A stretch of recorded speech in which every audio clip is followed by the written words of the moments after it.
రాయలపుదొడ్డి గ్రామానికి రావడం జరిగింది. ఈ రాయలపుదొడ్డిలో ప్రజలు అపూర్వ స్వాగతం పలికారు. ముఖ్యంగా మహిళలు, వాళ్ళ స్వాగతానికి ధన్యవాదాలు. వాళ్ళు ఇక్కడ చాలా సమస్యలు తెలియజేశారు.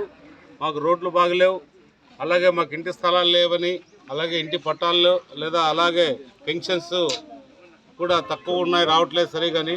ఆ పెన్షన్స్ కూడా రాబోయే 2 నెలల తర్వాత మన చంద్రబాబు నాయుడు గారు ముఖ్యమంత్రి కాబోతున్నారు. ఏదైతే ఈ నెలది పోయిన నెలది కలిపి వాళ్ళకి ఆ 2,000తో సహా 4,000 మొత్తం 6,000 రూపాయలు వాళ్ళకి కలిపి ఇవ్వడం జరుగుతుంది అని తెలియజేశాము. అలాగే వాళ్ళందరూ కూడా ఇంకా చాలా విషయాలు కూడా అడుగుతున్నారు. మాకు చాలా ఇబ్బందులు ఉన్నాయి, గ్రామాల్లో తాగునీరు లేదు, సాగునీరు లేదని.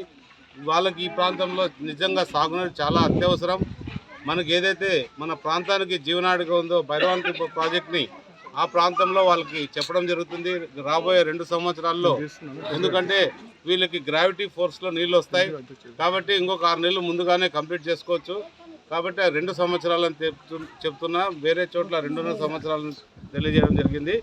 ఈ 2 సంవత్సరాల్లో ఈ ప్రాంతానికి అంతా కూడా చెరువులకంతా నీళ్లు నింపి వాళ్ళకి ఏదైతే చెరువుల్లో పూడికి ఉందో, కంప చెరువుతో నిండి ఉందో అవన్నీ కూడా చేసి రైతులకి ఏదైతే పూర్తి స్థాయిలో నీళ్ళు అందించే ఏర్పాటు చేస్తాం.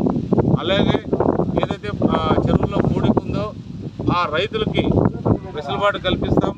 లోడ్ చేస్తే వాళ్ళే రైతులు తీసుకెళ్ళి ఆ పూడికనంతా కూడా వాళ్ళ పొలాల్లో వేసుకునే అవకాశం ఉంటుంది.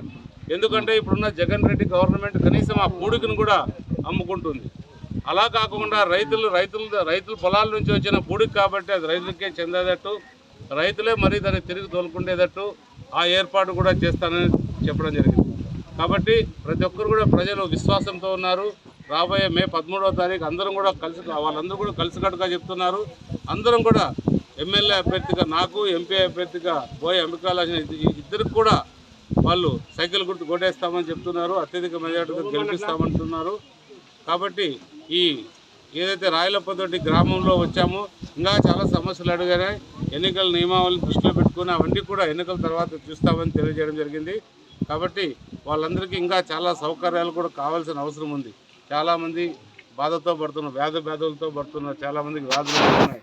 అవన్నీ కూడా సపరేట్ హాస్పిటల్ కూడా నిర్మించుకోవాల్సిన అవసరం ఉంది కళ్యాణదుర్గ పట్టణంలో.